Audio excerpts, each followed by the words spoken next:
بسم اللہ الرحمن الرحیم۔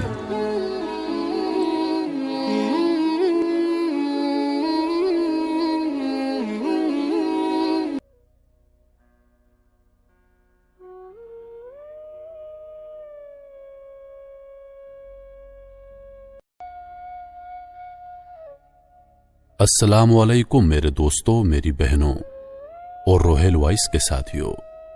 میں ہوں روہیل خان اور آپ دیکھ رہے ہیں روہیل وائس چینل۔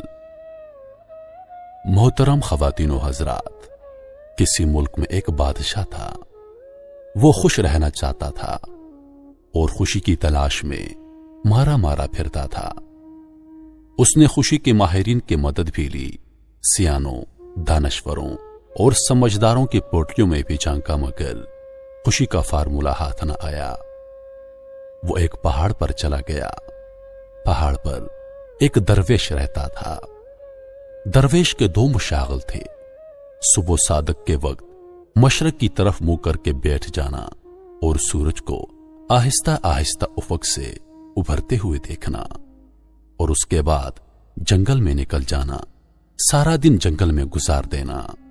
بھوک لگتی تو درختوں سے پھل توڑ کر کھا لیتا، پیاس محسوس ہوتی تو وہ ندیوں، جھرنوں اور آبشاروں کا پانی پی لیتا۔ درویش کے پاس رہنے کے لیے ایک جھونپڑی تھی۔ وہ رات جھونپڑی میں آ جاتا۔ درویش کے پاس سردیوں کے لیے 2 کمبل تھے، گرمیوں کے لیے کھلا آسمان اور ٹھنڈی زمین تھی، اور بدن کو ڈھانپنے کے لیے کپڑے کی ضرورت زائرین پوری کر دیتے تھے۔ درویش کے پاس اس کے علاوہ کچھ نہیں تھا، لیکن وہ اس کے باوجود خوش تھا۔ بادشاہ اس خوشی کی وجہ دریافت کرنے کے لیے درویش کے پاس پہنچ گیا۔ درویش نے بادشاہ کی بات سنی، کہکا لگایا، لکڑی کے چپل پہنے اور بادشاہ سے کہا، بادشاہ سلامت، میں اس بات کا جواب آپ کے دربار میں جا کر دوں گا۔ بادشاہ نے درویش کو گھوڑے پر بٹھایا اور دارالخلافہ آ گیا۔ درویش نے درخواست کی کہ اب آپ کسی ضرورت مند کو بلائیے۔ بادشاہ نے عرضیوں کی ٹرے سے ایک خط نکالا۔ وہ خط وزیر کے حوالے کیا اور ضرورت مند کو طلب کرنے کا حکم دے دیا۔ ضرورت مند کو دربار میں حاضر کر دیا گیا۔ درویش نے بادشاہ کے کان میں سرگوشی کی کہ آپ حکم جاری کریں۔ بادشاہ بولا، اے ضرورت مند، تم جاؤ، میری سلطنت میں دوڑو۔ تم سورج غروب ہونے تک زمین پر جتنا بڑا دائرہ بنا لو گے، وہ زمین ساری کی ساری تمہاری ہو جائے گی۔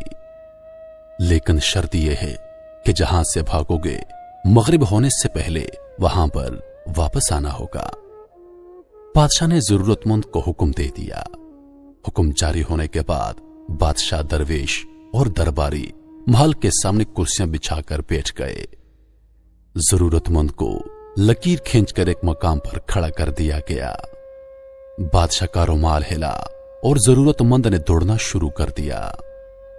ضرورت مند نے دوڑ کے آغاز میں وقت کو 2 حصوں میں تقسیم کر دیا۔ صبح سے لے کر ظہر تک آگے جانا اور ظہر سے لے کر مغرب تک واپسی کا سفر کرنا۔ ضرورت مند کا خیال تھا کہ یوں وہ زمین کا بہت بڑا ٹکڑا ہتھیا لے گا۔ ضرورت مند سرپٹ بھاگتا رہا۔ ظہر کے وقت اس نے 400 ایکڑ زمین گھیر لی۔ فارمولے کے مطابق ضرورت مند کو اب واپسی کا سفر کرنا تھا، لیکن وہ لالچ کا شکار ہو گیا۔ اس نے سوچا، میں اگر اپنی سپیڈ بڑھا لوں تو میں عصر تک 100 ایکڑ زمین مزید گھیر لوں گا، اور میں اگر اسی سپیڈ سے واپسی کے لیے دوڑوں تو میں مغرب تک واپس پہنچ جاؤں گا۔ لالچ نے اس کی عقل بھی سلب کر لی، اس کی کیلکولیشن بھی غلط ہو گئی۔ وہ مزید زمین کے لالچ میں عصر تک بھاگتا رہا۔ سورج نے جب تیزی سے واپسی کا سفر شروع کیا تو اس شخص کو اپنی غلطی کا احساس ہوا۔ وہ پلٹا اور واپسی کے لیے دوڑ لگا دی، لیکن بہت دیر ہو چکی تھی۔ وہ اب مغرب سے قبل واپس نہیں پہنچ سکتا تھا۔ اس کے پاس اس وقت 2 آپشن تھے،